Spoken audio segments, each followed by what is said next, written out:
वयं रूपकदा मह्यं ददाति स्वपदान्तिकं ये भूतले श्रीमते भक्तिवेदान्त स्वामिनिति नामिने। नमस्ते सारस्वते देवे गौरवाणी प्रचारिणे निर्विशेष शून्यवादी पाश्चात्य देशतारिणे वाञ्छाकल्पतरुभ्यश्च कृपा सिन्धुभ्य एव च पतितो नमो नमः। जय श्री कृष्ण चैतन्य प्रभु नित्यानंद श्री अद्वैत गदाधर श्रीवासादि गौर भक्त वृंद। हरे कृष्णा कृष्णा कृष्णा हरे हरे, हरे राम राम राम हरे हरे। नमो भक्ति विनोदाय सच्चिदानंद नामिने गौर शक्ति स्वरूपाय रूपानुगवराय ते जय जय जय जय जय हरिदास नामेर महिमा जिन करिलो प्रकाश। हरे कृष्णा। रूपानु विद्यापीठ द्वारा आयोजित हरिनाम चिंतामणि पाठ्यक्रम के अंतर्गत उपस्थित समस्त भक्तों का हार्दिक स्वागत है।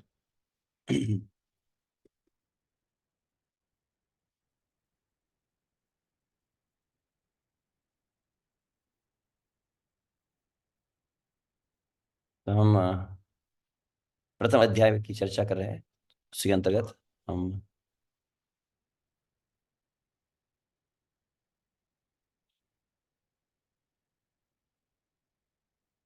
गदाई गौरांग जय जानवा जीवन सीताद्वैत जय श्रीवासादि भक्तगण। श्री भक्तिनाथ ठाकुर श्री चैतन्य महाप्रभु तथा समस्त चैतन्य महाप्रभु के परिकरों को वंदना करते हुए प्रारंभ करते हैं।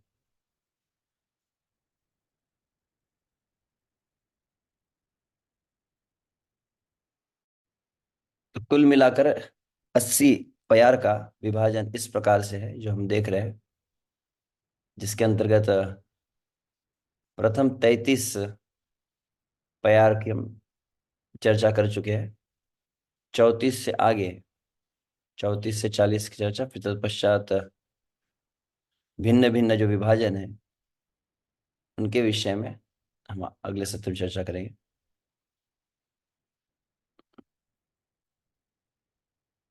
तो यहाँ तक हम 33 तक लगभग श्रवण किए थे, और तत्पश्चात चिद अणुस्वरूप जीव वैभव प्रकार, चिद वैभव अचित वैभव का वर्णन करने के पश्चात जीव वैभव जो स्वभावतः चिद जैसा इसका स्वरूप है, परंतु कैसा स्वरूप है? अणु स्वरूप है, तो अत्यंत सूक्ष्म है, एक सूक्ष्म अंश है जो परम भगवान का। तो उसी कारण से उसमें वही गुण है जो भगवान में। चिद धर्म वशतः जीव स्वतंत्र गठन संख्याय अनंत सुखतार प्रयोजन। तो यहां तक की चर्चा हम सुने थे कि जीव का मूलतः स्वभाव क्यों चिद धर्म से, आध्यात्मिक स्वभाव से युक्त होने के कारण भगवान के समस्त गुण अणु स्वरूप में है। तो अणु स्वरूप में स्वतंत्रता भी है। जीव कितने हैं? तो अनंत जीव। जीव के अस्तित्व का मूल प्रयोजन वह है सुख, सदा सर्वदा सुख। और कैसा सुख चाहिए? तो हमने जैसे सुना कि असीमित, अनंत, नित्य, शाश्वत, ऐसे सुख की कामना जीव करता है। तो उसी जीव के फिर दो विभाजन यहाँ पर श्री हरिदास ठाकुर कहते हैं। चिद वैभव पूर्ण तत्व, अच्छा ये 34 तक हो चुका है, 34 35 हम लिए हैं आगे। हम्म। से सुख हेतु यारा कृष्णेर वरिल कृष्ण पारिषद मुक्त रूपे ते रोहिलो। श्री हरिदास ठाकुर के शब्दों में मुक्त जीव की परिभाषा जो है, कौन मुक्त जीव होता है या कौन मुक्त हो सकता है, मुक्त होने का मापदंड क्या है, तो यहाँ पर कहता है, सही सुख हेतु, वही जो सुख का प्रयोजन है उसके लिए, उस सुख की प्राप्ति के लिए, उस शाश्वत अनंत असीमित दिव्य सुख की प्राप्ति के लिए श्री कृष्ण का जो वर्ण करता है, श्री कृष्ण का जो आश्रय लेता है, कृष्ण पारिषद मुक्त रूपे ते रहिला, तो उन्हें कृष्ण पार्षद कहा गया है और मुक्त रूप से वहां श्री कृष्ण के साथ रहते हैं। तो सुख तो है ही, परंतु सुख कैसा है, श्री कृष्ण के आश्रय में, श्री कृष्ण के सुख में ही निहित अपना सुख जो देखता हो, जिसको अन्य शब्द में कहा जाता है सुख सुखित्वम। यहाँ पर कृष्ण का आश्रय लिया है, यह बताया गया है। तो इसे कहा गया मुक्त जीव, जो श्री कृष्ण के सुख में ही अपने सुख को निहित रखता है। और दूसरा बताया गया अबद्ध जीव के विषय में, यारा पुनः निज सुख करिया भावना पार्श्व स्थिता माया प्रति कोरिलो कामना। तो यहाँ पर दो दोष बताए गए कि वही जिसका सुख अस्तित्व है, परंतु वहां पर पिछले प्यार में था सुख हेतु कृष्णेर वरी लगा गया, उस सुख प्रयोजन के लिए श्री कृष्ण का वर्णन किया। और यहां कहा जा रहा है निज सुख करिया भावना, कृष्ण अब यहां पर नहीं है, अपने निज सुख की कामना है, स्वयं को सुख कैसे प्राप्त हो यह भावना जैसी आती है। और तो क्या होता है, परिणाम क्या है, पार्श्व स्थिता माया प्रतिकोरिलो कामना। तो पार्श्व मतलब एकदम निकट, निकटतम, भगवान के अत्यंत निकट में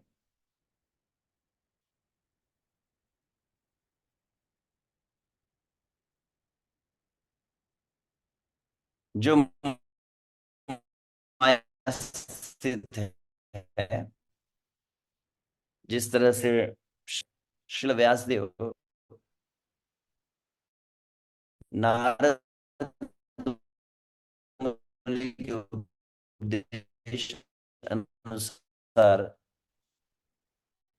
जब भगवान में अपने चित्त को स्थिति योगे न मन अपश्यत पुरुषम पूर्ण माया तत् अपाश्रयाम, वहां पर ही बताया गया श्रील व्यास देव भक्ति योगे न, भक्ति योग के द्वारा मनसी, मन को सम्यक प्रणहिते अमले, मन पूर्णतः पवित्र हो गया है। और जब मन पूर्ण रूपेण पवित्र शुद्ध जब हो गया, तो उन्होंने देखा है, किसे देखा, तो शब्द क्या है, अपश्यत पुरुषम पूर्ण, कि पूर्ण पुरुष परम भगवान का दर्शन भी किए, मायाम च तद अपाश्रम कहा गया। और भगवान के एकदम निकट में, भगवान की ही जिस प्रकार से व्यक्ति की छाया रहती है, उसी प्रकार से ठीक भगवान के निकट माया को देखा है।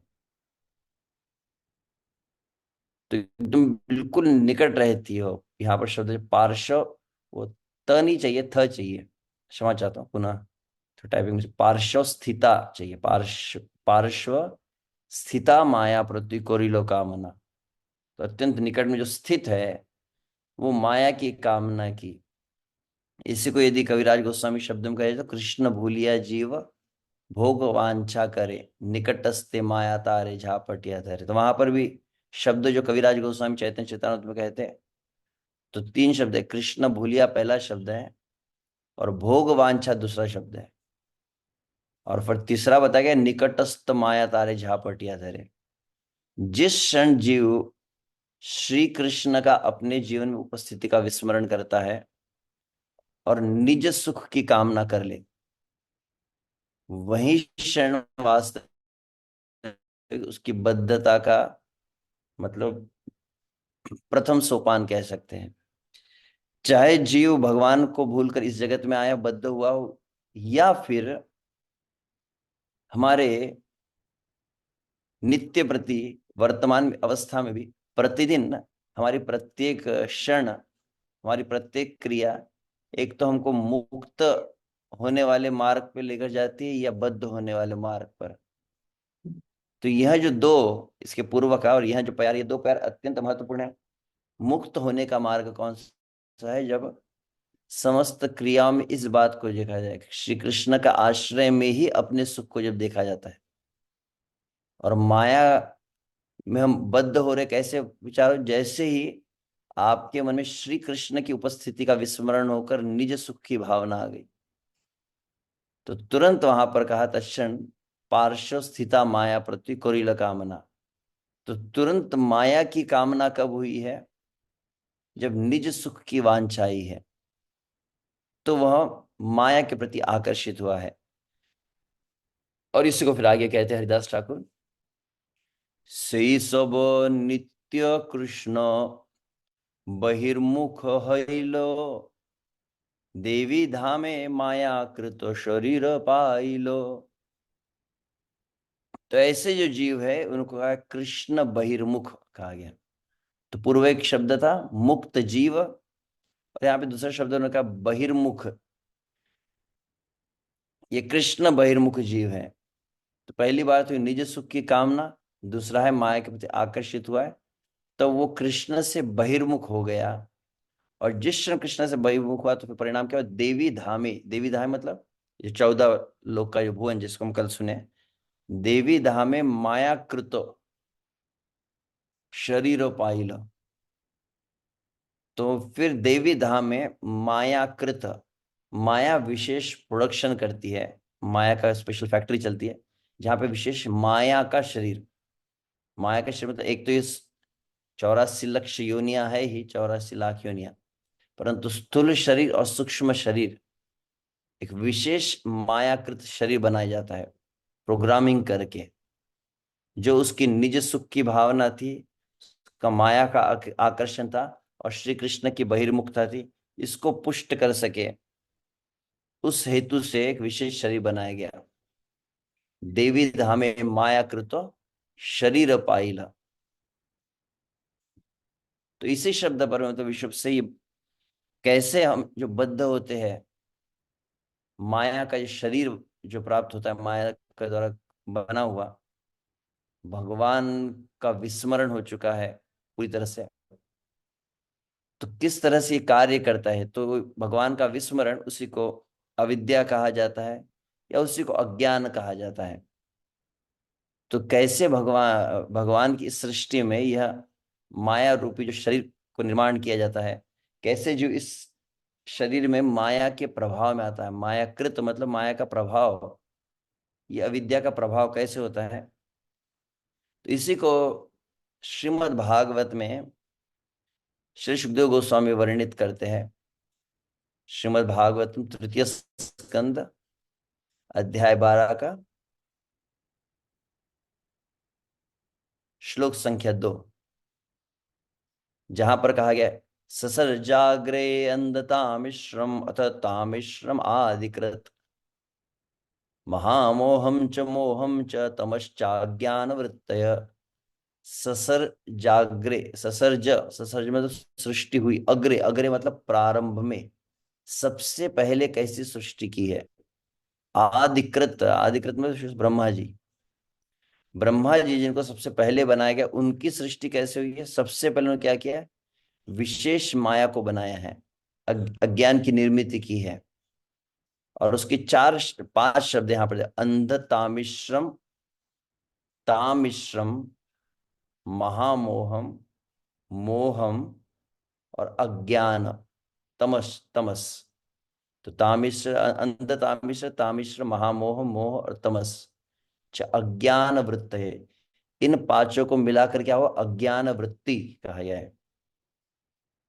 तो इसी का अर्थ इस प्रकार से, तो ससर्ज अर्थात उत्पन्न किया गया, अग्रे सर्वप्रथम, अंधतामिश्रम जिसे कहा गया, शिल प्रभुपाद अनुवाद करें, मृत्यु का भाव, अथ तब, तामिश्रम हताशा पर क्रोध, जिसको अंग्रेजी में फ्रस्ट्रेशन कह सकते हैं, आदिकृत सृष्टिकर्ता ब्रह्मा जी ने महामोहम भोग्य वस्तु स्वामित्व च भी मोहम भ्रांत धारणा च भी तम आत्मज्ञान में अंधकार च भी अज्ञान अविद्या वृत्तय पेशया वृत्तिया अग्रे आदिकृत तमः च मोहम महामोहम च तामिश्रम अथ अंधतामिश्रम अज्ञान वृत्तय। सर्वप्रथम अग्रे आदिकृत, तो ब्रैकेट में अर्थ लिखा गया है, ये इसको अन्वय कहा जाता है। सृष्टिकर्ता ब्रह्मा जी ने तमह, तो क्रम ऐसा है, तमह मोहम महामोहम तामिश्रम अंधतामिश्रम, ऐसा। तो तमह का अर्थ क्या दिया गया है? आत्मज्ञान का अंधकार, मतलब अपने मूल स्वरूप के परिचय का विस्मरण जिसे कहा जाता है। मोहम गलत परिचय को स्वीकार करना, उसको भ्रांत धारणा कहा गया। महामोहम भोग्य वस्तु का स्वामित्व। तामिश्रम हताशा पर क्रोध, और उसके बाद अंधतामिश्रम अर्थात मृत्यु का भाव। तो ब्रह्मा ने सर्वप्रथम आत्म प्रवंचना, मृत्यु का भाव, हताशा क्रोध, मिथ्या स्वामित्व का भाव, मोहमय शारीरिक धारणा या अपने असली स्वरूप की विस्मृति जैसे अविद्यापूर्ण वृत्तियों की संरचना की। तात्पर्य श्रील प्रभुपाद कह रहा, विभिन्न प्रकार की योनियों में जीवों की वास्तविक सृष्टि के पूर्व ब्रह्मा ने वे परिस्थितियां उत्पन्न की जिनके अंतर्गत जीवों को इस भौतिक जगत में रहना होता है। भगवान को छोड़कर जीव जब इस संसार में आना चाहता था, भगवान से स्वतंत्र रहने की जब इच्छा हुई है, भगवान से स्वतंत्र भोग की कामना हुई, तो उसके लिए सही प्रोग्रामिंग करना आवश्यक है। सही तरह से उसके उसके मानसिकता को, उसकी भावना को, उसकी चेतना को बनाना आवश्यक है। तो सबसे पहली बात यहाँ पर प्रभुपाद करें, जब तक जीव अपने असली स्वरूप को भूल नहीं जाता, तब तक जीवन की भौतिक अवस्थाओं में रह पाना उसके लिए असंभव है। तो सबसे पहला कार्य जो माया जो करती है, जिसको यहाँ पे तमह कहा गया है, मतलब मूल जो हमारा परिचय है, मूल वास्तविक जो पहचान है, जीव कृष्ण दास, जो श्री कृष्ण का नित्य दासत्व है, सबसे पहले उस पहचान का विस्मरण करना आवश्यक है। जैसे मान लीजिए किसी को कहा जाए, ये उदाहरण उतना उत्कृष्ट नहीं है, थोड़ा निकृष्ट हो सकता है, परंतु फिर भी उदाहरण लिया जाए। मान लीजिए किसी व्यक्ति से कहा जाए कि आप मल का भक्षण करें, विष्ठा आदि का भक्षण करें, तो मन में अत्यंत घृणास्पद भावना, हीन भावना आ जाती है। छी, इस तरह से व्यक्ति विचार करेगा कि विष्ठा को भक्षण करने वाला है। तो लगभग वैसा ही कह सकते हैं, एक मनुष्य के लिए जैसे विष्ठा का भक्षण करना अत्यंत गरीब चीज है, सोच भी नहीं सकते कि आपको कहा जाए कि आप मल को, विष्ठा को खाइए, तो कितना अधिक उसकी मानसिकता को बदलना पड़ेगा।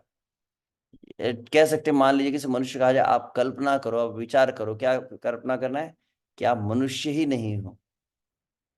आप विचार करो कि आप एक शूकर का शरीर धारण किया, आप सुअर हो, आप उस नाली में, गंदी नाली में, गटर में पड़े हो, और वहां पर आपको कुछ ऐसा विष्ठा दी जा रही है, उसको आप आस्वादन कर रहे हो।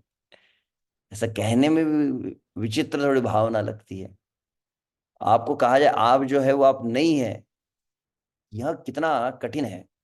या और दूसरा उदाहरण लिया जाए, मान लीजिए कोई, यहाँ पर कोई पुरुष हो, और उस पुरुष से कहा जाए कि आप कल्पना करो कि आप विश्व सुंदरी हो। या किसी स्त्री को कहा जाए कि आप कल्पना करो कि आप कोई बहुत ही बलशाली पुरुष हो, तो कल्पना करना भी थोड़ा कठिन है। दो उदाहरण मैंने दिए हैं कि आप कोई दूसरी पहचान आपकी इस तरह का आपको स्वीकार करना है, यह अत्यंत कठिन है। तो पहला माया का कार्य क्या यहाँ पर जो दिया गया है, सर्वप्रथम कार्य जो माया जो प्रोग्रामिंग करती है हमें किस तरह से, तो प्रथम तमह का अर्थ है मूल परिचय को पूरी तरह से, जिसको मेमोरी इरेज करना। जिस प्रकार से मान लीजिए कि व्यक्ति का दुर्घटना में जैसे याददाश्त चली जाती है और अपने पहचान को भूल जाता है, कहता है मैं कौन हूं, तभी तो नई पहचान को स्वीकार कर पाएगा। तो पूरी तरह से पहली चीज होती है कि श्री कृष्ण का नित्य दास हूं मैं, मैं आध्यात्मिक जगत से आया हूँ, भगवान का नित्य परिकर हूं, ये पूरी तरह से इस बात को मेमोरी से निकाला जाता है, जैसे कहा है। और तत्पश्चात दूसरा भाग जो कहा गया है, अतएव भौतिक जीवन की पहली दशा है अपने असली स्वरूप की विस्मृति। एकदम श्री प्रभुपाद का तात्पर्य अत्यंत स्पष्ट है। पहला, भौतिक जीवन की पहचान कैसी है या बद्ध कैसे होते हैं, पहली चीज अपने मूल पहचान का विस्मरण। अपने असली स्वरूप को भूलने पर मनुष्य को मृत्यु से भयभीत होना निश्चित है। यद्यपि शुद्ध आत्मा मृत्यु रहित जन्म रहित होता है, भौतिक प्रकृति के साथ वह यह झूठी पहचान उन वस्तुओं के मिथ्या स्वामित्व का कारण है जो श्रेष्ठ नियंत्रण की द्वारा प्रदत्त होती है। अब श्रीधर स्वामी इसी को अत्यंत स्पष्ट रूप से इसी श्लोक के तात्पर्य में कहे हैं। सर्वप्रथम ब्रह्मा जी ने अविद्या ज्ञान की पांच वृत्ति की सृष्टि की। तो कौन कौन से? तो पहला कहा था तम, स्वरूप का प्रकाश न होना तम कहलाता है। तो तम शब्द का अर्थ क्या है? अपना स्वरूप। अभी आपको कहा जाए, आप कल्पना कीजिए, विचार कीजिए, आप क्या कि आप शनि, आप आत्मा हो। तो यह थियोरेटिकल में सुन तो लिया, परंतु इस अनुभव करना आत्मा क्या है, वह साधारण जीव के लिए अत्यंत कठिन है। तो पहली चीज थी कि आपके मूल परिचय को भुला दिया जाता है। दूसरा फिर मोह। मोह का मतलब है कि एक गलत पहचान आपको दी जाती है, आप ये शरीर हो। जिस तरह से मैंने कहा कि कोई सुअर है, कोई कुत्ता है, कोई बिल्ली है, कोई मनुष्य है, जो आपको आवरण दिया जाता है। इसी को शिल प्रभुपाद अन्यत्र श्रीमद् भागवत के तात्पर्य के आधार पर प्रकृति के नियम उस पुस्तक में कहे आवरणात्मिका प्रेक्षपात्मिका कहा जाता है। तो आवरण पूरा मतलब पहले तो अपने आपके मूल जो परिचय उसको ढक दिया जाता है, और एक नया फिर यूनिफॉर्म आपको बता दिया जाता है कि देह आदि में होने वाले आत्मत्व की बुद्धि को ही मोह कहा गया है। आप ये शरीर हो, आप पुरुष हो, आप स्त्री हो, आप ब्राह्मण हो, आप क्षत्रिय हो, आप वैश्य हो। ये जो उपाधियों के साथ अपने शरीर के साथ जो पहचान है कि मैं ये शरीर हूं, मैं भूखा हूं, मैं प्यासा हूं, ये जो शरीर की जो भावना है, ये भावना बहुत सुदृढ़ रूप से स्थापित कर दी जाती है। उसको उस तरह से प्रोग्राम किया जाता है जिस तरह से इसके पुरुषार्थ मैंने एक अवसर पर इस बात को बतलाया था। एक प्रवचन में मैं सुन रहा था कि जब कैसे एक मनुष्य अंततः जब पाप कर्म करता है और फलस्वरूप उससे पशु योनियों में भेजना हो, तो क्या किया जाता है? तो पाप कर्म आदि कारण से वह नरक आदि में यातनाओं को भोगता है, और विशेष रूप से वो विवेकहीन होकर अनियंत्रित रूप से भोग करना चाहता था। फिर उसको क्या किया जाता है? बतलाया जाता है कि उसे विशेष कुछ ऐसे एक स्थान होता है नरक में, मान लीजिए, जहां पर एक ऐसे समुद्र में, कह सकते हैं लगभग ऐसा समुद्र है, ऐसा सरोवर है, उसमें उसको डाल दिया जाता है, जिसमें केवल और केवल चारों तरफ मल और मूत्र भरा हुआ है, जल नहीं है। और मल मूत्र का वो जो सरोवर है, उसमें उसको फेंक दिया जाता है। कल्पना करने में कितना गर्हित लगता है। तो वहां पहले तो नाक सिकुड़ने लगती है, मूर्छित आदि होने लगता है, और हाथ पैर मार के निकलने का बहुत प्रयास करता है, परंतु निकल नहीं पाता। दूर दूर तक केवल वही है चारों तरफ। बहुत अधिक प्रयास करने पर निकल नहीं पा रहा, हाथ मार रहा है, फिर धीरे हाथ पैर दर्द होने लगते हैं। फिर धीरे धीरे आखिर में वो पहले बहुत भयंकर दुर्गंध आने लगती है, परंतु क्रमशः धीरे धीरे धीरे उस दुर्गंध का आदी होने लगता है। फिर अचानक बीच में वो उसमें डूबने लगता है, तो कहीं नाक में, तो कहीं कान में, कहीं मुख में, सर्वत्र वो लगते जा रहा है पूरे शरीर पर। पहले तो बहुत घृणा हुई, परंतु क्रमशः धीरे धीरे धीरे धीरे उसमें वो सेटल होने लगता है उस भावना में। चारों तरफ वही दुर्गंध है, फिर वही शरीर को लग रहा है चारों तरफ। अब क्या हुआ? तो अब उसे भूख प्यास लगती है। अब भूख प्यास से वो व्याकुल हो रहा है। तो पहले तो दुर्गंध का आदी हो गया, फिर वह मल मूत्र का जो स्पर्श हो रहा है उसका भी धीरे धीरे आदी होने लगा। अब भूख प्यास लग रही है तो कुछ मिल ही नहीं रहा है। तब क्या किया जाता है? पहले तो बहुत वो सहन करने की कोशिश करता है, नहीं लूंगा, कुछ भी नहीं लूंगा, क्योंकि चारों तरफ वही है। परंतु अंततः ऐसी अवस्था हो जाती कि मरता क्या न करता, कोई उपाय ही नहीं बचा उसके पास। अंततः क्या करता है, वही जहां पर वो उस सरोवर में है, समुद्र में है, वहीं का जो फिर वो विष्ठा है, वो मल है, उसी को मुख में डालने लग जाता है। तो वो पहले बहुत घृणा, तो थू थू करने लगता है, परंतु फिर कुछ है ही नहीं उपाय, तो फिर वह लेने लगता है। और इस तरह से धीरे धीरे धीरे वो प्रोग्राम हो जाती है। तो दुर्गंध से, उसके स्पर्श से, उसके भोग से वो आदी हो जाता है, और उसी में वो रहने लगता है अच्छी तरह से। जब वो उस भावना में अपने आप को ढाल लेता है, उसी समय उस जीव को क्या किया जाता है, पर्याप्त रूप से, जब वो अच्छी तरह से प्रोग्राम हो गया, उसको उठा के फिर सुअर के शरीर में डाल दिया जाता है। इस तरह से उस पहचान को स्वीकार करता है। हमको सुनने में विचित्र लग रहा है, परंतु वास्तविक प्रत्येक जीव इन 84 लाख योनि में ऐसे ही भ्रमण करता है। एक वो पहचान के साथ, आपको जैसे अभी कहा जाए कि आप कुत्ता है, आप बिल्ली है, ये सुनने में अच्छा लगा, परंतु हम रह चुके हैं, और कैसे रहे थे, उस प्रकार से हमारी भावनाओं को तैयार किया था। तो यह विशेष माया का, इसको प्रोग्रामिंग कहा जाता है। तो तमह मतलब मूल पहचान को भुलाना, और मोह मतलब गलत पहचान को ही अपनी पहचान बना लेना। इसको शिल प्रभात कहते हैं miss identification of one self. और तब तीसरा परिणाम होता है महामोह। तो मोह मतलब समझ में आया ना, मोह मतलब अपनी पहचान जो है वो गलत मान ली, और फिर अपनी पहचान जो मान ली उससे संबंधित फिर वस्तु है। तो मैं पुरुष हूं तो फिर स्त्री चाहिए, मैं भूखा हूं तो अन्न चाहिए, मैं प्यासा हूं तो जल चाहिए। तो जो पहचान है, पहचान के अनुसार वो भोग की इच्छा आने लगती है। तो भोग की इच्छा जो आती है उस पहचान के आधार पर, और उसको भी अपना मान लेना।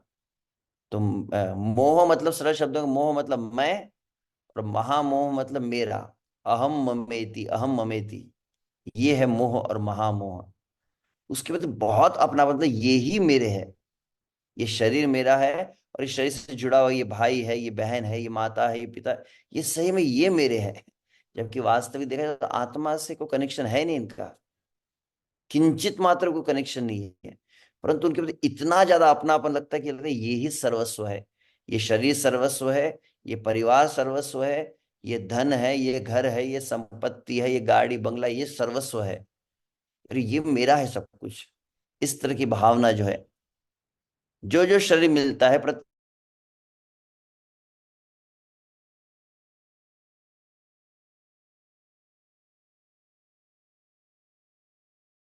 ये मेरी गली है। तो हर एक शरीर के अनुसार वो विशेष रूप से महामोह का निर्माण होता है। और चौथा कहते हैं तामिश्र। अब जो मैं और मेरा की भावना है, और ये मेरे, ये जो वस्तु है मेरे भोगने के लिए है, और उसमें जैसे ही अवरोध आ जाता है, उसमें जैसे ही बाधा आने लगती है, तो व्यक्ति एकदम क्रुद्ध हो जाता है। वो सहन नहीं कर पाता कि मुझसे कौन कैसे छीन सकता है, मार डालूंगा, सबको जला दूंगा। मतलब असह्य, असह्य, असह्य हो जाता है उसके लिए उस भोग से अलग अपने आप को करना। और यदि को करने लगे तो फिर अत्यंत क्रुद्ध हो जाता है। उसको कहा गया है तामिश्र। और फिर ये अहम मम के प्रति इतना ज्यादा अपनापन हो जाता है, इनसे अगर अलग किया जाए, मतलब शरीर से और शरीर संबंधी जो भोग आदि वस्तु है, जो संबंध है, जो व्यक्ति है, इनसे अलग किया जाए, तो ऐसा लगता है कि मेरी मृत्यु हो जाएगी। उसको कहते हैं अंधतामिश्र। भोग का नाश हो जाने पर भी यह सोचना कि अरे मैं ही नष्ट हो गया हूं, इसी को अंधतामिश्र कहते हैं यहाँ पर है। और इसी को फिर वहां पर श्रीधर स्वामी विष्णु पुराण का भी एक श्लोक दिए है। तमो अविवेको मोहम स्या अंतःकरण विभ्रम महामोहस्तु विज्ञेयो ग्राम्य भोग सुख क्षणा मरणम ही अंधतामिश्रम तामिश्रम क्रोध उच्यते अविद्या पंच परवेशा प्रादुर्भूता महात्मनः। तो तमः अविवेक, मोहम स्यात् अंतकरण विभ्रम। तो अविवेक मतलब अपनी पहचान का विस्मरण, उसको तमह। मोहम अंतकरण विभ्रम, अपना गलत पहचान वो मोह। और महामोह क्या है? ग्राम्य भोग सुखैक्षणा। ग्राम्य भोग संसार के भोग है, उसके सुख ऐषणा मतलब उनकी कामना। मरणम ही अंध तामिश्रम, तामिश्रम क्रोधोच्यते। जो मैंने अभी कहा, अंध तामिश्रम मतलब वह वस्तु अलग हो जाए, तो ये अगर ये नहीं मिला मुझे तो मैं मर जाऊंगा, इसके बिना मैं जी नहीं सकता। और वो वस्तु अलग कर दी जाए तो व्यक्ति मूर्छित हो जाता है, व्याकुल हो जाता है। इसको कहा अंध तामिश्र। अतामिश्र मतलब क्रोध। तो पुनः वही विष्णु पुराण के शब्दों में, अंतकरण के विवेक के अभाव को तमस, अंतकरण में होने वाले भ्रम को मोह, ग्राम्य सुख होता ग्राम भोग प्राप्त करने इच्छा को महामोह, तामिश्र भोग की प्राप्ति में बाधा उपस्थित होने पर होने वाले क्रोध को तामिश्र, और अंत तामिश्र भोग के साधन के नष्ट हो जाने पर यह सोचना कि मैं ही मर गया, इस तरह बुद्धि को अंध तामिश्र कहते हैं। इस तरह से ब्रह्मा जी ने 5 पर्व वाली अविद्या की सृष्टि की। तो विष्णु पुराण और श्रीमद् भागवत में इस तरह से यह जो मायाकृत शरीर पाइल, यह शब्द के ऊपर ही, और ये प्रत्येक यह जो अलग अलग जो बातें कही गई, व्यक्तिगत रूप से हमें भी भक्त के रूप में, एक साधक के रूप में अपने जीवन में देखना चाहिए कितना इसका प्रभाव है हम पर, इन वस्तुओं का। क्रमशः विशुद्ध रूप से जो भक्ति करने लगते हैं, भगवान की नाम जप आदि करने लगते हैं, सत्संग करते हैं, तो काफी कुछ इसका प्रमाण कम हो जाता है। संसार में हम देखते हैं, संसार में देखा जाता है कोई भोग वस्तु अगर प्राप्त न हो तो व्यक्ति तुरंत आत्महत्या करने के लिए, अपने शरीर को नष्ट करने के लिए तैयार हो जाता है, जैसे अंधता मिश्र कहा गया। या उसे छीन लिया जाए तो एकदम मारपीट में, झगड़े पर उतारू हो जाता है, जिसे तामिश्र कहते हैं। तो विश्व से भक्तों में ये इसका थोड़ा प्रमाण कम देखा गया, परंतु मोह महामोह काफी प्रमाण में रहता है। ये दो कुछ परसेंटेज में कम होते, परंतु विश्व से कोई ना कोई ऐसे हमारे जीवन में भी ऐसे कुछ, जिन्हें कह सकते हैं आसक्ति, कुछ विशेष इस संसार के भी वस्तुओं में, पद में, स्थान के प्रति, संपत्ति के प्रति या संबंधों के प्रति कुछ विशेष आसक्ति होती है कि उनसे अगर अलग कर दिया जाए तो ऐसा लगता है कि एकदम सांस, जैसे अर्जुन भगवत गीता के प्रथम अध्याय में कहते हैं कि मेरा गला सूखा जा रहा है, मुझे चक्कर आ रहे हैं। तो लगभग वैसी अवस्था जो है हमारी होने लगती है। तो वह मतलब तामिश्र अंध तामिश्र के ही प्रकार है इस तरह का। उस वस्तु के प्रति बहुत अधिक आत्मीयता होती है, चाहे किसी का स्मार्टफोन हो, या किसी की गाड़ी हो, या किसी का बंगला हो, या किसी की कुछ संबंध हो, और उनसे अलग करने पर एकदम व्याकुलता होती है। तो देखना चाहिए कितना अधिक है यह दो बहुत अधिक। तामिश्र शब्द आप देख रहे हैं, तामिश्र अंध तामिश्र में एक शब्द कॉमन कौन सा है? तमह। कि बहुत ग्रॉस इग्नोरेंस जिसे कहा जाता है, एकदम स्थूल जो तमोगुण है, बहुत अधिक, जो तुरंत आप डिस्टर्ब हो रहे हैं, तुरंत एजिटेट हो रहे हैं, उसका यहाँ लक्षण देखा गया है। और इसके पूर्व के जो दो है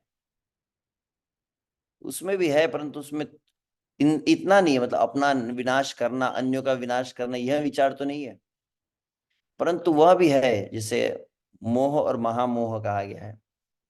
तो फिर भक्तों को उन दो बातों को भी चेक करना चाहिए अपने जीवन में, अपने दैनंदिन जीवन में कौन कौन सी बातें हैं, कितना अधिक हम अपनी पहचान जो शरीर के प्रति है उस भावना से युक्त है, और दूसरा फिर उन वस्तुओं के प्रति आत्मीयता है वो कितनी है हमारी।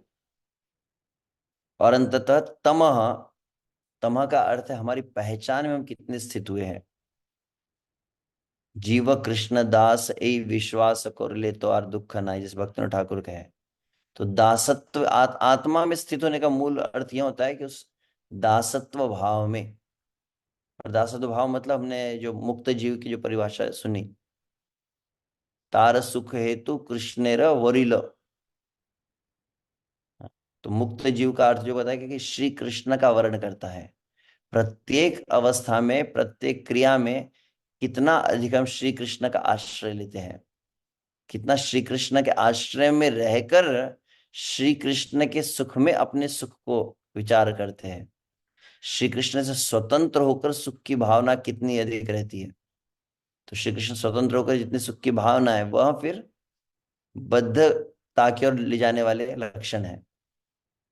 तो इस तरह से ये बहुत महत्वपूर्ण बात यहाँ पर बताई। तो हरिदास ठाकुर ने पहले मुक्त जीव और तत्पश्चात बद्ध जीव कहा। तो इसी को कविराज गोस्वामी के शब्दों में कहा जाए तो चैतन्य चैतामृत कहते हैं, पुण्य पाप कर्म चक्रे पड़िया। अच्छा, ये तो हरिदास ठाकुर के शब्द है। तो इस तरह से जीव क्या करता है, ऐसा ही मायाकृत शरीर को प्राप्त किया है। तब हरिदास ठाकुर कहते हैं क्या करता है, फिर उसका परिणाम हरिदास ठाकुर कह रहे हैं, पुण्य पाप कर्म चक्रे पड़िया एखनो स्थूल लिंग देह सदा करे न भ्रमण। तो यह बहिर्मुखता जब श्री कृष्ण से आ गई और ये मायाकृत शरीर के कारण इस शरीर और शरीर संबंधित वस्तु में आत्मीयता का भाव आ गया, इसके कारण वो क्या कर रहा है, निरंतर भ्रमण कर रहा है किसमें, स्थूल लिंग देहे। तो दो प्रकार के हैं, स्थूल देह मतलब स्थूल देह, और लिंग देह मतलब सूक्ष्म शरीर। तो स्थूल और सूक्ष्म शरीर में निरंतर जीव भ्रमण करता है। कभू स्वर्गे उठे कभू निरये पड़िया, 84 लक्ष योनि भोगे भ्रमिया भ्रमिया। तो हरिदास ठाकुर कहते हैं कभी वो जीव क्या करता है, कभी उच्च योनियों को प्राप्त करता है, कभी उच्च इंद्र आदि देवताओं के भी पद को प्राप्त करके स्वर्ग तक उठ जाता है, और कभी निरय, निरय मतलब नरक, कभी एकदम अधः पतन होता है, नरक में गिरता है। और इसे 84 लाख योनि में निरंतर भ्रमण क्यों हो रहा है, केवल निज सुख करिया भावना। शब्द याद रहे, निज सुख करिया भावना। जब निज सुख की भावना आई थी और पार्श्व स्थिता माया करिलो कामना, तब वो इस संसार में आया है। तो इसी को अगर कहा जाए कविराज गोस्वामी शब्द में चैतन्य चरितामृत में जो कहा गया है, कृष्ण बहिर्मुख हैया भोगवान छा करे, निकटस्थ माया तारे झापटिया धरे। तो कृष्ण बहिर्मुखता जैसे हुई, जिस क्षण आपके जीवन में श्री कृष्ण की बहिर्मुखता, श्री कृष्ण का विस्मरण होता है, इसीलिए शास्त्र क्या कहते हैं, समोह समहाछिद्रम सहानि च सच विभ्रम यन मुहूर्तम क्षणम वापि वासुदेवम न चिंतयेत। इस जगत की सबसे बड़ी मोह, इस जगत की सबसे बड़ी हानि, इस जगत का सबसे बड़ा भ्रम और इस जगत का सबसे बड़ा दोष क्या है, यन मुहूर्तम क्षणम वापि वासुदेवम न चिंतयेत। जो क्षण, जो जीवन का पल श्री कृष्ण के स्मरण के बिना बीत गया, वहीं वह क्षण आपको तुरंत माया में गिराने वाला है। तो इसीलिए भक्तों को सदैव सतर्कता किस में रहनी चाहिए, कितना अधिक हम श्री कृष्ण के स्मरण से युक्त हो रहे हैं। जैसे प्रभुपाद कहते हैं कि जीव क्या है, जीव तटस्थ है। तटस्थ करता है, एक तो वो भगवान की दैवी माया के आश्रय में रहता है, या फिर भगवान की महामाया के आश्रय में।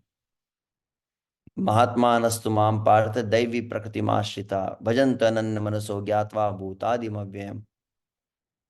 जहां पर महात्मा की परिभाषा में कहा है दैवी प्रकृति आश्रित, और इसके बाद का अगला श्लोक कौन सा है, मोघाशा मोघ कर्मणो मोघ ज्ञाना विचित स राक्षसीम आसुरीम चैव प्रकृतिम मोहिनीम श्रिता। तो पहले श्लोक में आया दैवी प्रकृति आश्रिता, और यहां पर कहा गया मोहिनी प्रकृति आश्रिता। दो शब्द है वहां पर।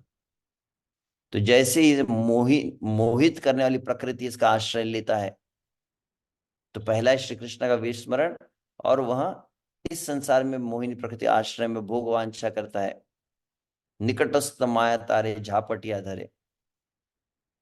तो माया जैसी उसको पकड़ लेती है तो परिणाम कैसा होता है, तो यहाँ पर बहुत सुंदर दृष्टांत कविराज गोस्वामी देते हैं। पिशाची पाइले जे न मोती छन्न होय, मायाग्रस्त जीवे रहय से भाव उदय। तो पिशाची पाइल जेनो मति छन्न होय। जिस प्रकार से मान लीजिए कोई व्यक्ति यदि प्रेत से ग्रस्त हो जाता है, कोई प्रेत है, भूत आदि उसको पकड़ लेता है, तो मति छन्न है, उसकी बुद्धि को पूरी तरह से कवर कर देता है। वो पिशाच या जो प्रेत है वो तुरंत उसको पकड़ लेता है, उसकी बुद्धि को, और वो जैसे बोलता है वैसे वो बोलने लगता है। वो जैसा कार्य करना चाहता है वो व्यक्ति वैसे कार्य करने लगता है। यहाँ तक कि वो जैसा खाना चाहता है, जैसा भोग करना चाहता है, वैसे भोग उस शरीर से करवाता है। मान लीजिए साधारण तौर पर वो व्यक्ति अगर 4 रोटी खाता होगा, अचानक आप देखिए वो 40 रोटियां खाने लग रहा है, तो बोलेंगे क्या वो भूत वगैरह आ गया है क्या तुम्हारे अंदर, कहेंगे। उसकी खुराक जो है 4 रोटी की, अचानक वो बहुत अधिक खा रहा है, क्यों? क्योंकि उसकी बुद्धि को पूरी तरह से को कंट्रोल कर रहा है। तो मायाग्रस्त जीव जैसे पिशाची प्रेत जैसे पूरी तरह से उसको कंट्रोल करता है, वैसे मायाग्रस्त जीवे रहे से भाव उदय। वो खुद अपने से बोल नहीं रहा है, खुद अपने से कुछ क्रिया नहीं कर रहा है, वैसे आत्मा के ऊपर ये आवरण जब आ जाता है माया का, और उसके अनुसार माया उससे कार्य करवाती है, तो उसी को आगे कहते हैं आमी सिद्ध कृष्ण दास এই কথা ভুলে মায়ার নাফর হইয়া চিরদিন ভুলে। तो बहुत सुंदर कहा गया है, आमी सिद्ध कृष्ण दास, कि मैं नित्य श्री कृष्ण का दास हूं, यही कथा भूले, इस कथा का पूर्ण विस्मरण हुआ। और फिर मायार नाफर, नाफर मतलब नौकर, सेवक, मायार नाफर हैया चीर दिन भूले। तो बहुत दीर्घ काल उसके कई जीवन बीत जाते हैं, और बहुत अधिक काल बीत जाता है, इसलिए फिर शब्द आता है कृष्ण भूलिया जीव अनादि बहिर्मुख। तो अनादि का एक अर्थ जो बताया गया कि इतना अधिक काल जीव श्री कृष्ण से बिछुड़कर इस जगत में है कि उसकी गणना भी नहीं की जा सकती। जिस तरह अन्यत्र कहा जाता है कि एक बार तो इस पृथ्वी में कितने बालू के कण हैं वह गिने जा सकते हैं, गंगा नदी में प्रवाहित होने वाले बालू में कितने कण हैं वह गिने जा सकते हैं, परंतु जीव ने कितने शरीर को धारण किया यह गणना नहीं की जा सकती।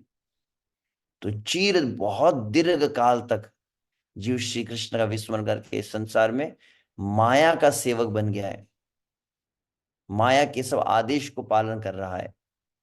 और फिर माया क्या करती है, कभी उठाती है कभी बैठाती है। कबू राजा कबू प्रजा कबू विप्र क्षुद्र शूद्र, कबू दुखी कबू सुखी कबू कीट क्षुद्र।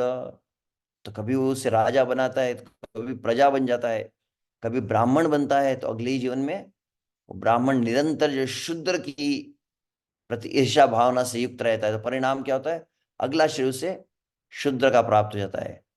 कभी दुखी होता है कभी सुखी होता है, और कभी एक अत्यंत नगण्य मल मूत्र आदि में का एक कीड़ा भी बन जाता है। कबू स्वर्गे कबू मर्त्ये नरके वा कबू, कबू देव कबू दैत्य कबू दास प्रभु। तो इस तरह से कभी स्वर्ग में, कभी मर्त्य जगत में, कभी नरक में, कभी देवता बन रहा है, कभी दैत्य बन रहा है, कभी दास बन की भावना से युक्त है, तो कभी स्वामित्व की भावना से युक्त है। इस संसार निरंतर ऐ रूपे संसार भ्रमिते को न जन। इस तरह से संसार में जो जीव है वो भ्रमण कर रहा है कर रहा है कर रहा है। तो अचानक क्या होता है, कब उसके जीवन में टर्निंग पॉइंट आता है, तो वही बताया जा रहा है, ए रूपे संसार भ्रमिते को न जनो साधु संगे। ये है टर्निंग पॉइंट। अनादिकाल से जीव असंख्य शरीर को धारण करके इस संसार के सभी भोगों किया, परंतु विशेष उसके जीवन में भौतिक अस्तित्व का विराम कब प्रारंभ होता है, भव बंधन से छुटकारे का शुभारंभ कब होता है, जब साधु संग में जीव आता है। और साधु संग में सबसे प्रधान कौन सा कार्य है, तो बताया गया है, साधु संग निज तत्व अवगत न। तो साधु गुरु सबसे पहला कार्य क्या करते हैं, उसका निज तत्व, उसकी वास्तविक पहचान उसे बतलाते हैं। आप श्री कृष्ण के दास हो, आप शरीर नहीं हो, आप आत्मा हो, आप सदा सर्वदा श्री कृष्ण की सेवा के लिए बने हो। यह जो है, जिसको आगे चलकर हरिदास ठाकुर एक शब्द का प्रयोग करते हैं, संबंध ज्ञान में स्थित करना। शब्द एक विशेष रूप से बताएंगे कि गुरु साधु का सर्वप्रथम कार्य क्या होता है? संबंध ज्ञान। मतलब आप शरीर नहीं है और शरीर के भोग आपके नहीं है, आप आत्मा का है, और आत्मा वास्तविक श्री कृष्ण के सेवा, श्री कृष्ण की सुख के लिए ही बना है। यह जो तत्व है इसे कहा गया निज तत्व। हम कौन है, भगवान कौन है, और भगवान से हमारा संबंध क्या है, और उस संबंध के अनुसार हमें कौन सा कार्य करना है, इसे कहा जाता है साधु संग निज तत्व अवगत। वो इससे अच्छे से उसको बोध हो जाता है, समझ में आ जाता है। और जब समझ में आ जाता है तो फिर निज तत्व जानी आर संसार नाचाय, केन वा भजिनु माया कोरे हाय हाय। और जब निज तत्व अच्छी तरह समझ गया, अरे मैं कौन हूं, मैं तो इस जगत का हूं ही नहीं, तो फिर संसार ना चाय, चाय मतलब पीने वाली चाय नहीं, चाय, संसार की चाह नहीं रहती है। तो सीक्वेंस ध्यान रखना चाहिए। अनादिकाल से जो जीव भ्रमण कर रहा है उसका एग्जैक्ट ब्रेक पॉइंट कहाँ पर आ रहा है? पहला है साधु संग, साधु संग के नेक्स्ट जो स्टेज बताया गया है निज तत्व अवगत। यह आवश्यक है।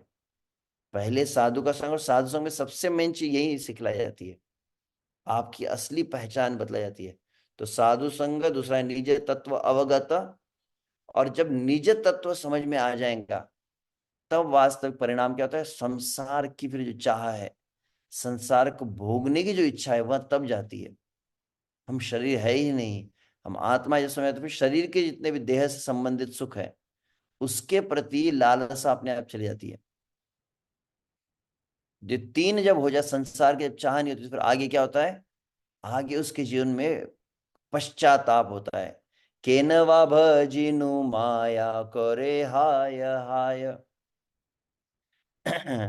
श्रीमद् भागवतम स्कंद 6 में श्रील प्रभुपाद तात्पर्य में इस बात को बतलाया है कि जब भक्तों के संग में व्यक्ति आता है, और भक्तों के संग में जब वह साधन करता है, भक्तों के संग में साधना करने पर जो शुद्धि होती है, तो शुद्धि का एक लक्षण क्या होता है? जब शुद्ध होता है तो व्यक्ति अपने जीवन की अशुद्धि के लिए पश्चाताप करता है।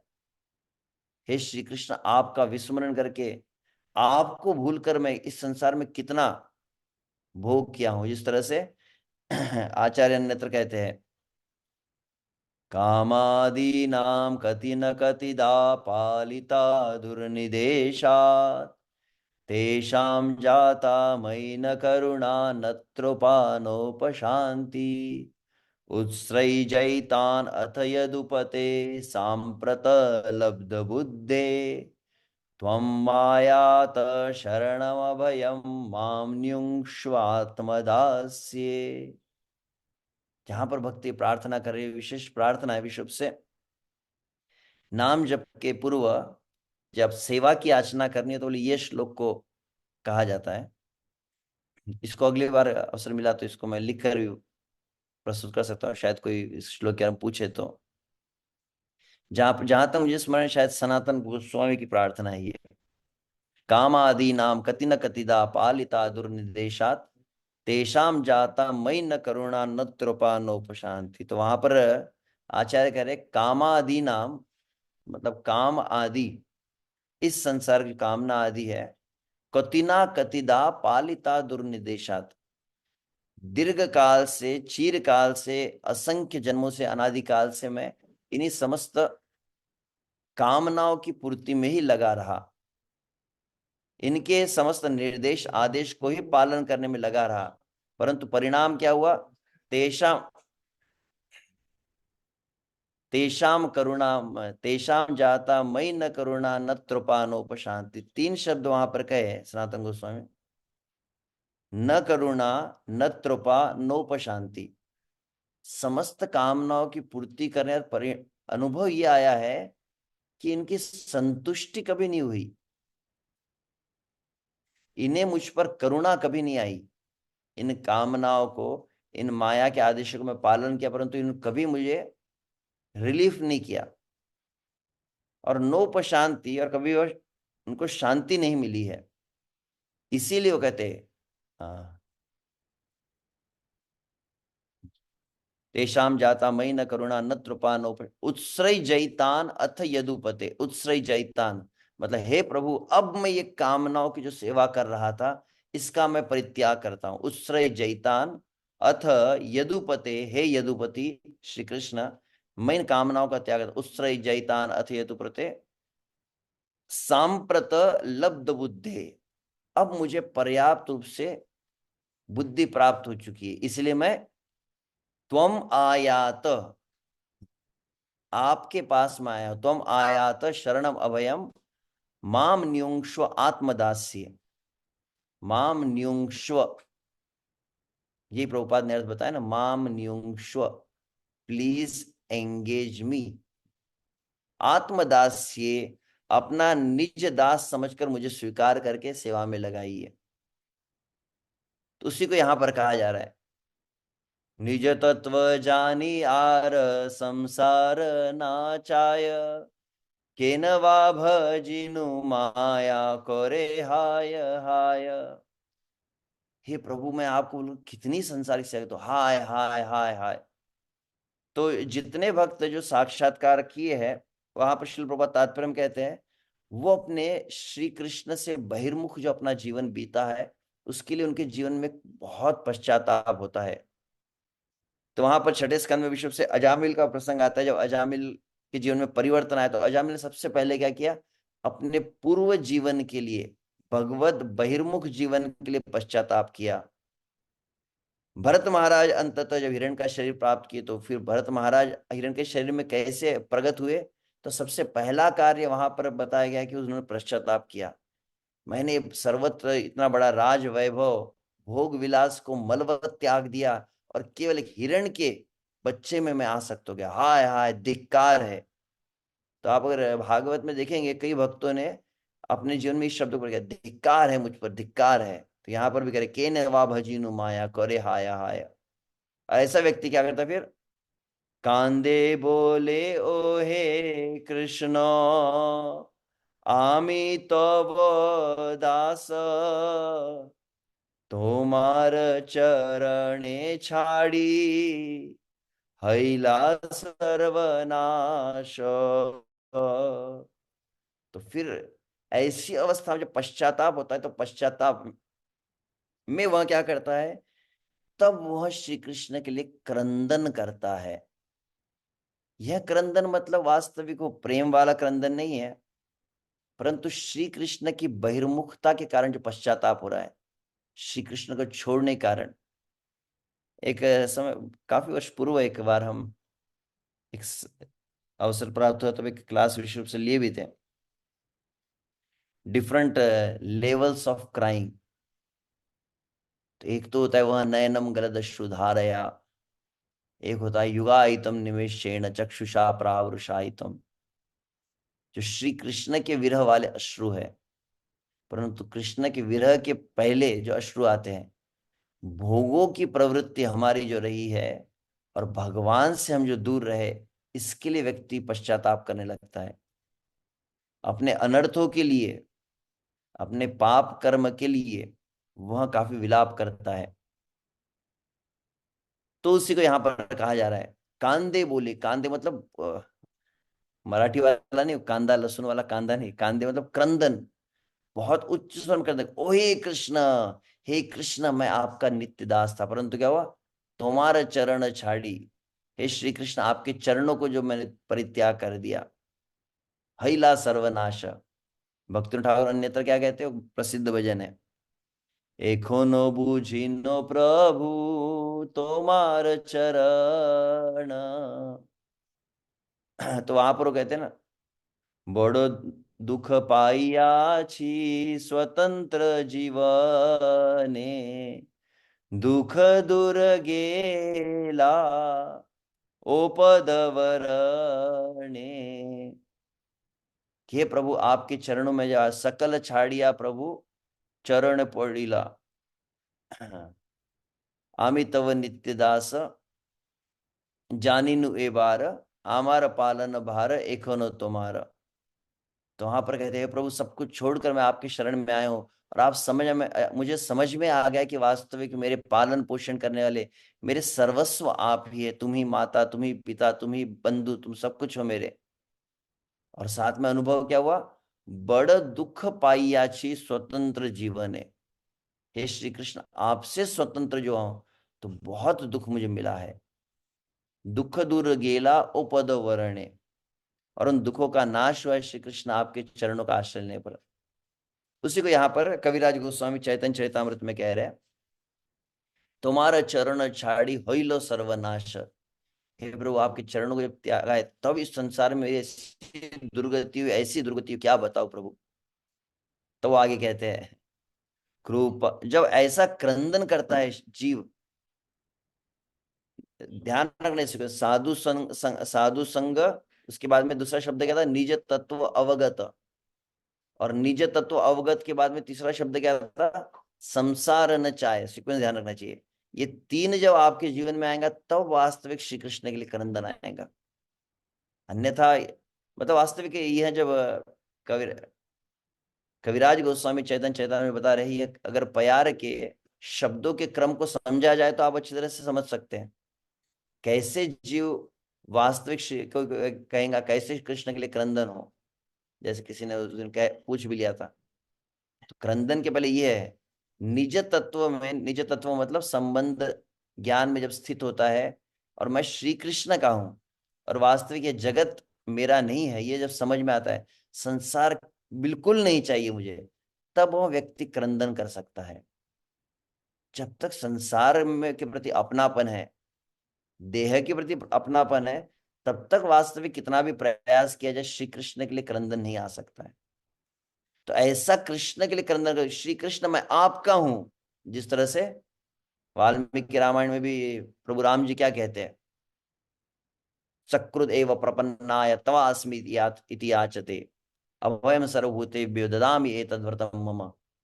एक बार कोई जीव कहते मैं आपका हूं प्रभु, तो मैं उसकी पूरे उत्तरदायित्व को ग्रहण करता हूं, मैं उसका रक्षण करता हूं। तो यहां बता कि ऐसा जब क्रंदन होगा तो परिणाम क्या है, कृपा करी कृष्ण तारे छाड़न संसार काकुति कोरिया कृष्ण डाके एक बार। किस समय कृष्ण संसार से मुक्त करेंगे। तो यहां पर देखो, पिछले शब्द, पिछले प्यार में क्या था, कांदे कांदे कहे ओहे कृष्ण अमित दास, वहां पर भी शब्द था कांदे, क्रंदन। अब यहाँ पर शब्द है काकुति। काकुति मतलब क्या कहेंगे, बहुत जो, जैसे कोई नन्हे बालक है ना, बहुत जोर से आवाज करके रोते हैं, जो जोर से, जो एक होता है रुदन और एक होता है क्रंदन। रुदन मतलब एक केवल सिसकी लेना, क्रंदन मतलब थोड़ा ध्वनि के साथ में जोर जोर से व्यक्ति रो रहा है।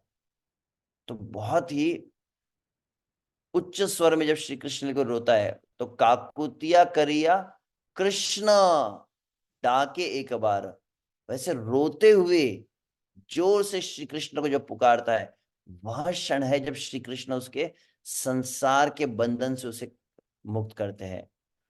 और तब परिणाम क्या होगा, ऐसा जब श्री कृष्ण को पुकारेगा, साधु संग में संबंध ज्ञान में स्थित होकर श्री कृष्ण का जब इस आह्वान करता है, तो परिणाम क्या होगा, कृष्ण बंधन से छोड़ देते हैं उसको, संसार के बंधन से छोड़ देते। और संसार के बंधन से छोड़ने पर क्या परिणाम होता है, माया के पीछने राखी कृष्ण पाने चाय।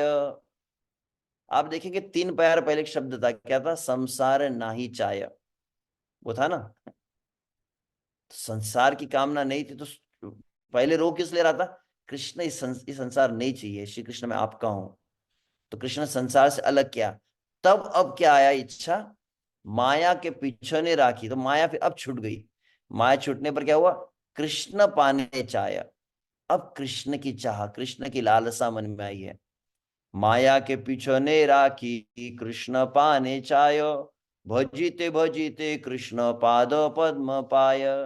और इससे श्री कृष्ण की चाह से युक्त होकर, श्री कृष्ण की कामना से युक्त होकर जब कृष्ण का भजन कर रहा है, तो कृष्ण के चरणों की प्राप्ति होती है। हरि बोल।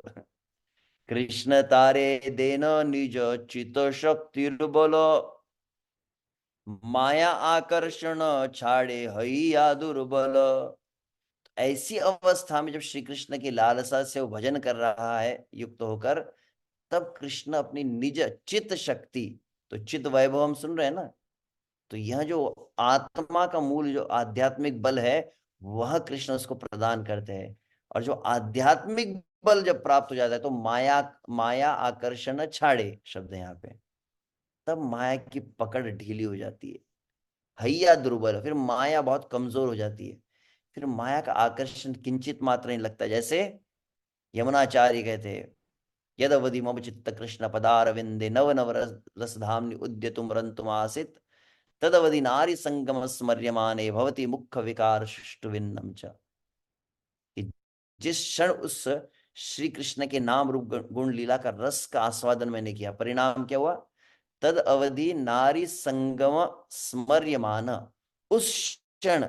एक विशेष बात मैं देख रहा था, यमुनाचार्य के शब्द, यमुनाचार्य बहुत महान भक्त बड़े आचार्य है, अपने जीवन के कुछ भाग में राजा के रूप में एक विलासिता का जीवन भी प्रकाशित किए।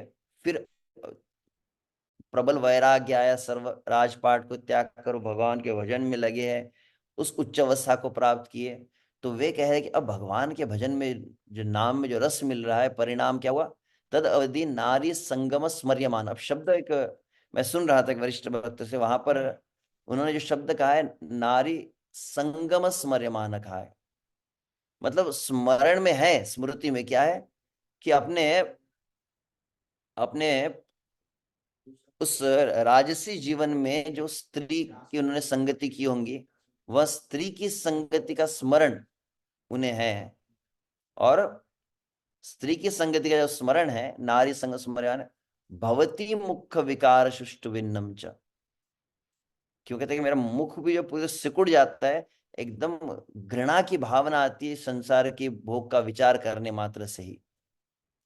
जैसे किसी भक्त ने कहा कि कभी कभी प्रभु जी से आकर्षण कमजोर हुआ कैसे पता चलेगा, तो हमने कहा कि थोड़ा भी अगर भजन किया जाए, देखते हैं आप कुछ आपके जीवन में, किसी के जीवन में यदि पूर्व में जो जिन भोगों के प्रति बहुत आसक्ति रही है, विश्व से मैंने एक समय कुछ कॉलेज के विद्यार्थी आगे जाकर जो भक्त बन गए, तो उनसे पूछ रहा था, कुछ ऐसे विद्यार्थी थे जो अपने भक्ति में आने के पूर्व क्या करते थे, कुछ व्यसन थे उन्हें, मान लीजिए शराब पीना या मांस भक्षण आदि करना, या और अगर सरल कहा जाए तो विशुभ से कई भक्त होते जो अपने पूर्व जीवन में चाय पीना, प्याज लहसुन, इसका बहुत अधिक व्यसन रहता था।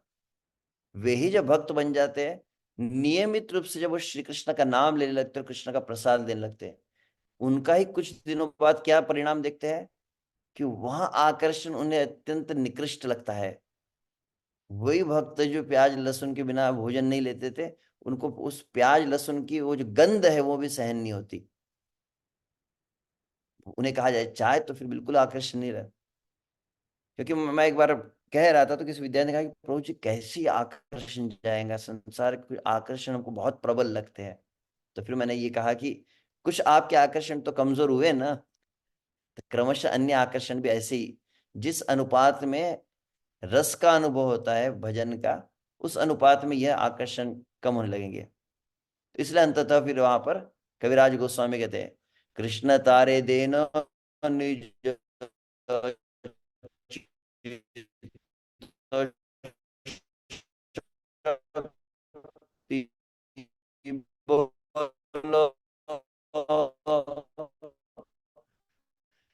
माया आकर्षण छाड़े त्र चाय, संसार जीनी ते आर, को न वस्तु नाई।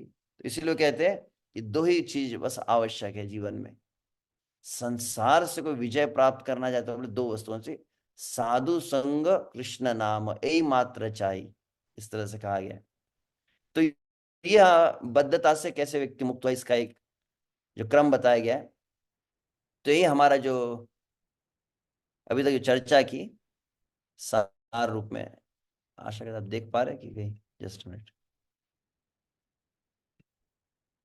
कि मैं अपने आप को थोड़ा कवर ही कर लेता हूँ। हाँ, तो यहाँ पूरा चार्ट आप देख रहे होंगे जो हम अभी तक चर्चा की, चिद वैभव, अचित वैभव, जीव वैभव, और चिद वैभव में ये नाम रूप गुण लीला धाम के विषय में, और शुद्ध सत्व, फिर मिश्र सत्व भी बताया था वहां पर। अचित वैभव के लिए जो शब्द प्रयोग किए थे हरिदास ठाकुर, दैवी धाम या 14 लोक। और जीव में मैंने दो कहे, मुक्त और बद्ध। मुक्त का मूल जो लक्षण है कृष्ण सुख, बद्धता का मूल लक्षण है निज सुख, कृष्ण बहिर्मुक्ता, और परिणाम में अंततः मायाकृत शरीर पाइलो। यहां तक कि हम जो ये मूल चर्चा की है। ओके, समय लग हो चुका है। हरे कृष्णा। इसके पर तो यहाँ तक हमने यह भाग लिया है, और अब दूसरा भाग जो है वह यह रहेगा, 4, 5, 6, 7 ये जो पॉइंट्स है, किस तरह से श्री कृष्ण ने भिन्न भिन्न उपाय बताए, और उपाय कैसे जीव को अंततः उन्नत करवाता है, परंतु उसमें दोष क्या है, उनके लिमिटेशंस क्या है, यह जानना अति आवश्यक है। क्योंकि पहले जब मैं पढ़ रहा था इस अध्याय को, तो मैं विचार किया कि इस तरह से इतना सीक्वेंस में क्यों दिया। प्रश्न तो सरल था ना, श्री चैतन्य महाप्रभु ने सरल प्रश्न पूछा, जीव का उद्धार कैसे होगा, उसको इतना अलग तरीके से बताया गया है कि वास्तविक जीव मुक्त कैसे है, बद्ध कैसे हुआ, और वास्तविक जीव का कलिकाल में कोई भी उपाय उद्धार कर ही नहीं सकता है। यह सभी इन समस्त मार्गों के द्वारा समझाया गया है। हरे कृष्णा कृष्ण कृष्ण हरे हरे, हरे राम राम राम। ठीक है, तो आशा करते हैं लगभग शायद अगले 2 सत्र में लगभग 2, 2, 4, 6 सत्र हो चुके हैं प्रथम अध्याय पे। तो प्रयास रहेगा कि गति से हो, परंतु उस विषय की गहराई को समझना, ये मेरी इस प्रधानता रही है इस विश्व प्रसिद्ध ग्रंथ के विषय में। तो इसलिए हम प्रयास कर रहे हैं कि उसको अच्छी तरह समझे, जहां तक मैं समझ पा रहा हूँ। कल के प्रश्न के विषय में एक केवल एक टिप्पणी थी, जैसे कल जो प्रश्न माधवी गोपी माता जी पूछे थे रूप के विषय में, तो मैं प्रातः काल आज सुबह विचार कर रहा था, तो उसमें विश्व से ध्यान रखना चाहिए, श्रद्धा, साधु संग, भजन क्रिया, अनर्थ निवृत्ति, निष्ठा आदि को जो कहते हैं, हालांकि अलग अलग सोपान है ये, परंतु ऐसा ही नहीं कि एग्जैक्ट मतलब वन आफ्टर अनदर की पूरा साधु संग हो जाएगा, फिर भजन क्रिया शुरू, और भजन क्रिया पूरी कंप्लीट जब हो जाएंगी जब अनर्थ निवृत्ति आएंगी, ऐसा नहीं है। साथ साथ में भी है, अर्थात तो साधु संग भी है, साधु संग के साथ में ही अनर्थ निवृत्ति भी हो रही है। तो अनर्थ निवृत्ति का समय ऐसा नहीं कि साधु संग कंप्लीट हो चुका है। तो वैसे ही यह निष्ठा रुचि या अवस्था जो है, अंततः एक उच्च अवस्था है, परंतु प्रारंभिक अवस्था में भी इनका कुछ कुछ परसेंटेज कह सकते हैं सैंपल में अनुभव होता है। जैसे मान लीजिए जो वक्त दीक्षा ले लेता है, कम से कम उसके जीवन में कुछ निष्ठा आ जाती है। निष्ठा मतलब उसके साधना में कुछ ऐसी चीज, ऐसा अबाधित रूप से वो अभ्यास रहता है, हर रोज इतना समय जप करता है, इतना समय अर्चना करता है, तो एक डिसिप्लिन, उसको भी निष्ठा का ही अंग कहेंगे। वैसे ही देखा जाए तो निसंदेह पूरी रुचि प्राप्त न हुई हो, परंतु कुछ रुचि तो रहती है।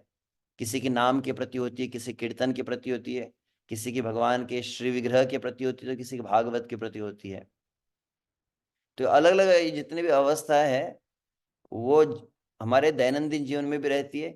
यहाँ तक कि जप में भी, जप में प्रारंभ में जब करते हैं तो पहले श्रद्धा युक्त नाम होता है, फिर आप बहुत अधिक काल तक जप करने लगते हो, उसमें फिर एक स्थिरता आ जाती है, और फिर और अधिक दीर्घ काल तक जब करते हो तो उसमें फिर क्रमशः रुचि भी आती है।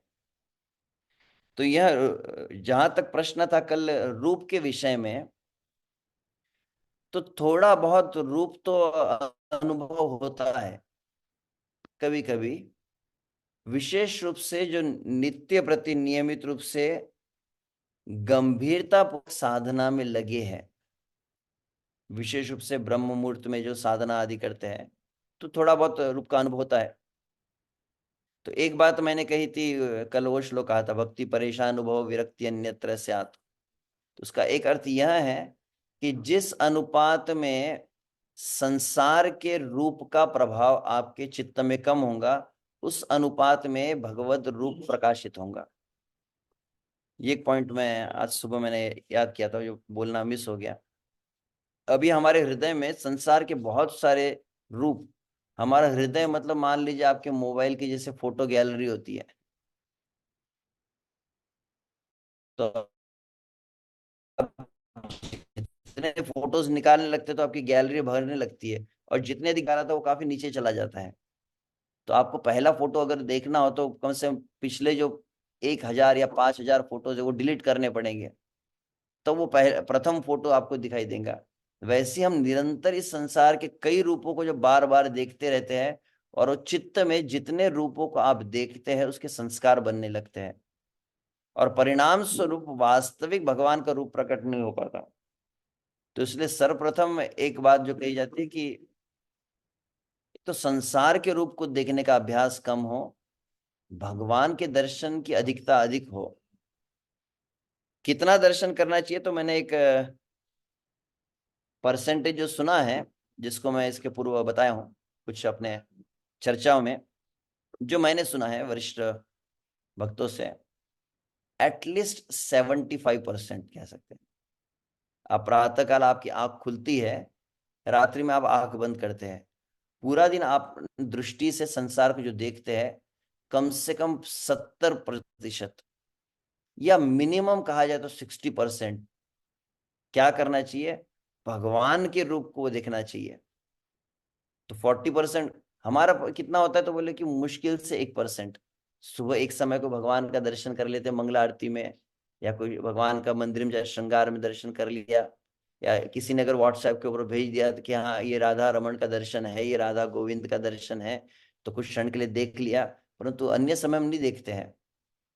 तो अभी देखा जाए तो एक पहली बात है कि रूप भगवान का उतना हमने देखा ही नहीं है, उतना चित्त पर उसकी छाप बनी नहीं है।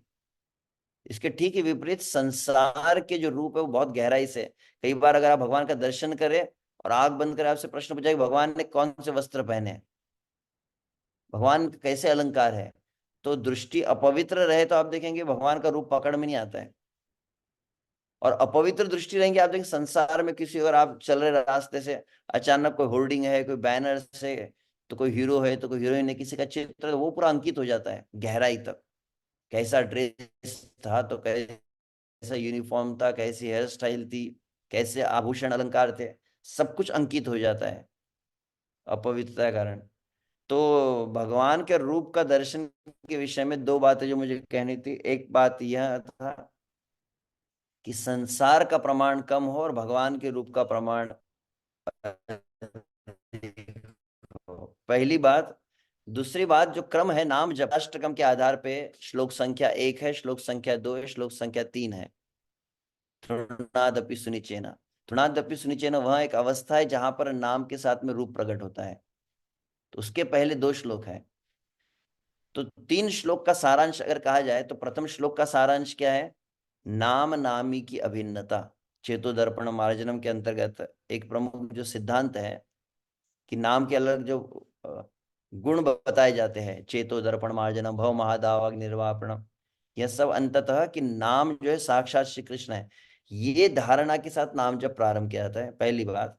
दूसरा जो श्लोक है नाम नामकारी, उसके अंतर्गत 2 बातें होती है, कौन सी, एक होता है साधु संग, साधु गुरु के आश्रय में नाम को लिया जाए, और दूसरा है तत्रार्पिता नियमित स्मरण न काल, उसका एक भाव जो बताया गया है, नाम का निरंतर अभ्यास हो।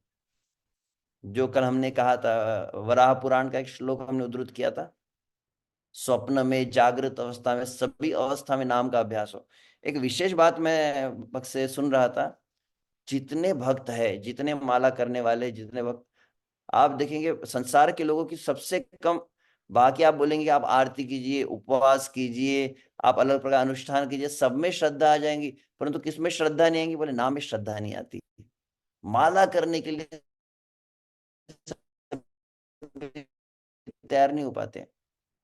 फिर जो माला करते हैं देखेंगे सभी की श्रद्धा 16 माला पे नहीं आ पाती है। फिर नियमित भक्तों का संग करते करते करते धीरे धीरे कन्विक्शन आता है। कन्विक्शन आने के बाद भी नियमित 16 माला हो नहीं पाती है। फिर कभी गुरु की कृपा होती है, भक्तों की कृपा होती है, भक्तों का संग होता है, तो 16 माला पे आप रेगुलर आ जाते हैं। अब 16 माला पे रेगुलर जो आए, वो भले ही प्रभुपाद जी के हम ग्रंथ पढ़ेंगे, शास्त्र के कितने प्रमाण पढ़ ले, परंतु विरला ही किसी की श्रद्धा होती है सुनने में। क्या बात? निरंतर भगवान का नाम लेना है। इस पर ये श्रद्धा बहुत विरला ही किसी होंगी। इतना थोड़ी हम इतना माला कर लिया उतना काफी है। निरंतर निरंतर नाम के प्रति श्रद्धा होना ही सबसे बड़ा दुर्लभ बात है, कहा गया। और निरंतर नाम के प्रति श्रद्धा यदि हो भी गई, अब इतना सुन लिया, बार बार सुन रहे, प्रभु जी ने कहा बहुत अच्छी बात है, नाम तो हमेशा लेना चाहिए, परंतु निरंतर नाम पे श्रद्धा होने के बाद भी निरंतर नाम नहीं हो पाएगा। ये सबसे कठिन है। और जब निरंतर नाम होता है, ये शिक्षाष्टकम 2 का जो फाइनल परफेक्शन कह सकते हैं, निरंतर नाम, उसके बाद रूप प्रकट होता है। वैसे देखा जाए वास्तविक, जो मैं एक पॉइंट जो मिस कर गया था कल, जो माता जी ने पूछा, माता जी पता नहीं अभी यहाँ शायद उपस्थित है या नहीं, सीमित वक्त है, तो जो भी हो शायद, तो मैं एक पॉइंट मिस कर गया था, मैंने कहा उससे कहना मिस ना कर दूं मैं, इसलिए पॉइंट मैंने यहाँ पर ऐड किया। 2 पॉइंट्स मैंने जो कहे थे उसके अंतर्गत ये दूसरा पॉइंट था कि वो अखंडित नाम जब हो उसके बाद वो रूप स्वाभाविक आने लगता है। अच्छा, इज इट ओके? माधु माता जी, उन्होंने संकेत में तो शायद सहमत है, इसलिए कहा। ठीक है, समय क्षमा चाहता हूँ, समय ऑलमोस्ट अधिक ले लिया। तो आज यहीं पर विराम देते, फिर इस अध्याय का जो अंतिम भाग है उसको हम अगले सत्र में मिलेंगे। हरे कृष्णा कृष्ण कृष्ण हरे हरे, हरे राम राम राम हरे हरे। श्रील भक्तिविनोद ठाकुर की जय, नामाचार्य श्री हरिदास ठाकुर की जय, अनंत कोटि वैष्णव वृंद की जय, श्रीला प्रभुपाद की जय, निताय गौर प्रेमानंदे, हरि हरि बोल। हरे कृष्णा।